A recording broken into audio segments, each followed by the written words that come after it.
नमस्कार दोस्तों, मेरा नाम चिराग गोठी, आप देख रहे हैं क्राइम तक। व्हाट्सएप पर मेरे पास कई सारी वीडियोस आती है। एक वीडियो आई थी 4 तारीख को, 4 जून की बात कर रहा हूँ, जिसमें एक शख्स ने एक वीडियो भेजी और कहा सर ये एक बार चेक कर लेना, ये कहाँ का मामला है। मैं रात में तकरीबन 11:30 बजे के आसपास मैं सोने ही वाला था। उस वक्त मैं बेड पर मैंने वो वीडियो देखी और यकीन मानिए बहुत ही दर्दनाक। और ये वीडियो देखकर बड़ा गुस्सा आया और ये लगा कि क्या कानून व्यवस्था है दिल्ली में या नहीं है, या फिर एक चीज़ ये भी आई कि कितने बेरहम हैं लोग, किस तरह से एक शख्स को पीट रहे हैं। और मैंने सोचा इस पर कार्रवाई ज़रूर होनी चाहिए। मैंने उस शख्स से पूछा ये वीडियो कहाँ की है, तो उसको भी ज़्यादा जानकारी नहीं थी उस वक्त कि कहाँ की वीडियो है। उसने कहा नोएडा की है। फिर मैंने 1-2 लोगों को भेजी लेकिन वो कंफर्म नहीं हो पाई। अचानक कल एक मामला सामने आया जिसमें दिल्ली पुलिस ने एक कांस्टेबल को गिरफ्तार किया और वही वीडियो सर्कुलेट होकर मेरे पास आ गई। तो मुझे याद आया, मैंने कहा तो वो वीडियो पहले जो मैंने देखी थी। कहानी कुछ इस तरह से निकली कि 13 जून का मामला है जिसमें कंप्लेंट होती है कि अजीत नाम का एक लड़का जो न्यू अशोकनगर इलाके में रहता है वो मिल नहीं रहा है।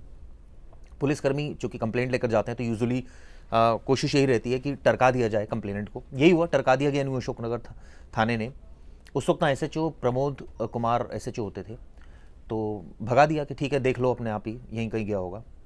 उसके बाद 15 तारीख को फैमिली इन्फॉर्म करती है थाने को कि ये मामला काफ़ी सीरियस है और ये मिल नहीं रहा है और ऐसा लग रहा है कि शायद किडनैप हो गया हो, मर्डर हो गया हो। अब क्या बेसिस थे वो उस समय फैमिली ज़्यादा बता नहीं पाई क्योंकि किसी के ऊपर शक भी नहीं था। तो फिर ऑब्वियसली जब ऐसा कुछ कोई क्लू नहीं आ रहा था तो पुलिस के ऊपर ऑब्वियसली बहुत ज़्यादा बर्डन भी होता है, लेकिन पुलिस लापरवाह भी बहुत होती है। और ये कहा जाए कि मोटिवेशन लेवल की भी कमी होती है। ये कहा जाए कि ये सब जस्टिफाइड करने की बातें हैं। हालांकि सच्चाई ये है कि इस तरह की सीरियस कंसर्न पर, सीरियस कंप्लेंट पर एक्शन होना चाहिए इमीडिएटली, लेकिन नहीं होता है। ये बहुत विडंबना है, नहीं होता है। और यही हुआ इस केस में भी, कोई एक्शन नहीं हुआ।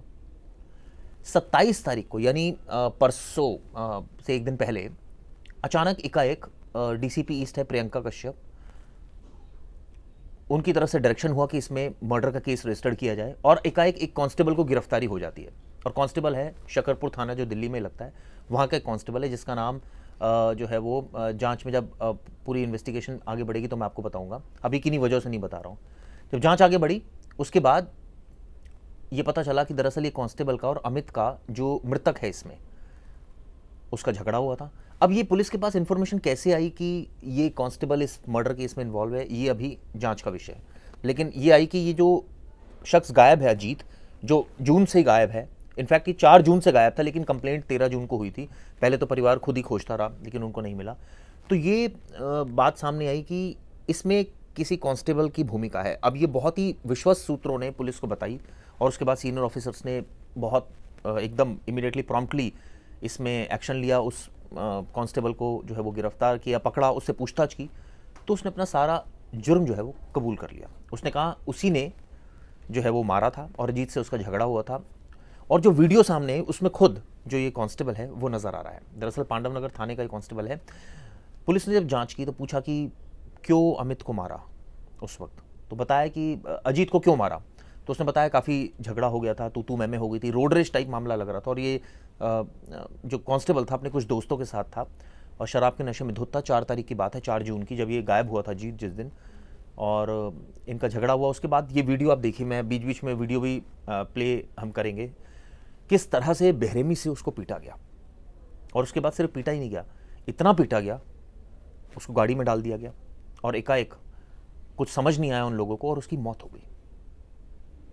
और ना परिवार को पता है ना पुलिस को पता है। ये कुछ दोस्त जाते हैं और जो शख्स है जिसका अजीत, उसकी डेड बॉडी जो है वो मेरठ में किसी नहर में फेंक देते हैं। अब आके वो अपनी नौकरी ज्वाइन करता है, काम करता है, घर में भी कुछ नहीं बताता है किसी को।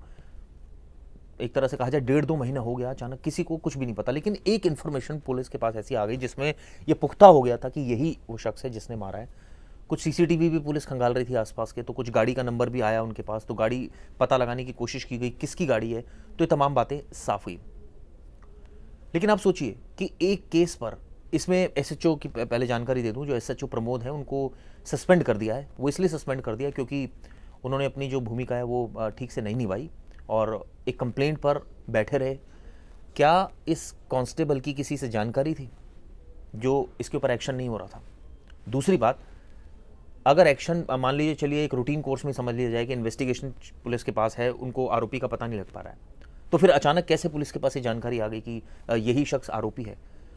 तो इसको लेकर जो है वो जांच चल रही है और डिपार्टमेंटल इंक्वायरी हो गई है, शुरू हो गई है, जिसमें जो एसएचओ उनको सस्पेंड कर दिया गया कि वो 1.5 महीने तक कोई कार्रवाई नहीं कर पाए। और ऐसे में अब मर्डर केस एकाएक रजिस्टर्ड हो जाता है, एकाएक आरोपी भी गिरफ्तार हुआ है, लेकिन अभी भी 3 आरोपी इसमें फरार है। लेकिन आप सोचिए, पहले 1.5 महीने कोई मुकदमा नहीं, 1.5 महीने बाद एकाएक मुकदमा, एकाएक गिरफ्तारी और एसएचओ का निलंबन, और उससे पहले कुछ भी नहीं हो रहा था।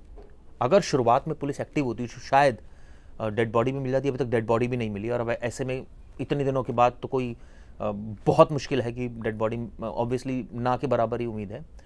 लेकिन सवाल ये उठता कि कितनी बेरहमी से उसका कत्ल किया गया, सिर्फ इस बात पर कि इन लोगों ने शराब पी रखी थी और कोई आर्गुमेंट हो गया, ईगो टसल हुई और उसमें एक शख्स को मार दिया, और उसके बाद उसकी डेड बॉडी को डर की वजह से डंप कर दिया। और उसके बाद ये शख्स जो कांस्टेबल है, नौकरी करता रहा आराम से, पांडानगर थाने में कांस्टेबल तैनात है और नौकरी करता रहा। और उसके बाद जो है ये मामला पूरा प्रकाश में आता है अचानक एकाएक। तो आप सोच सकते हैं कितना गंभीर ये मामला था। इसको पुलिस ने सुलझा लिया। ये फुटेज भी आप देख रहे हैं बार बार किस तरह से बेरहमी से एक शख्स की पिटाई हो रही है। तो अब पुलिस इसकी जांच कर रही है, बाकी आरोपी की पहचान की जा रही है। लेकिन सवाल ये उठता है कि कार्रवाई इसके ऊपर क्यों नहीं की गई पहले? दूसरा, क्या किसी कांस्टेबल को बचाने की साजिश हो रही थी? तीसरा, यह सिर्फ ये लापरवाही थी कि ठीक है इन्वेस्टिगेशन नहीं हो रही? और चौथा, वो कांस्टेबल ने क्या क्या किया? क्योंकि ऐसे में जब कोई मर्डर कर देता है, या उसके पास 2 ही तरीके होते हैं, या तो वो भाग जाता है, या दूसरा वो बिल्कुल नॉर्मल तरीके से काम करता है ताकि किसी को शक शुबा ना हो। कोशिश तो उसने बहुत की होगी बचने की, और तमाम जगहों पर जब गाड़ी वो लेकर जा रहा होगा तो उसके दिमाग में 50 तरह के थॉट आ रहे होंगे कि कहाँ इसको डिस्पोज ऑफ करूँ बॉडी को। और ऐसे में अगर कहीं पकड़ा गया तो फिर जो है वो ऑब्वियसली कानून का शिकंजा उस पर कसेगा। तो तमाम कोशिश उसने की, लेकिन फाइनली ये कहा जाए कि 1.5-2 महीने तक तो अपराध छिपा रहा इस कांस्टेबल का, लेकिन आखिरकार इसको गिरफ्तार कर लिया गया है। इसके साथी के साथ जांच पूरे मामले की जा रही है। हमारे देश में कई ऐसे ज़रूरतमंद लोग हैं जिनकी मदद की गुहार आपके कानों तक नहीं पहुंच पाती। न जाने कितने ही ऐसे बेबस लोग हैं जो मजबूर हैं पैसों के साथ। आपकी एक थोड़ी सी मदद इनकी ज़िंदगी बदल सकती है। तो डोनेट करने के लिए या बाकी जानकारी के लिए आप नीचे दिए गए डिस्क्रिप्शन पर क्लिक करें।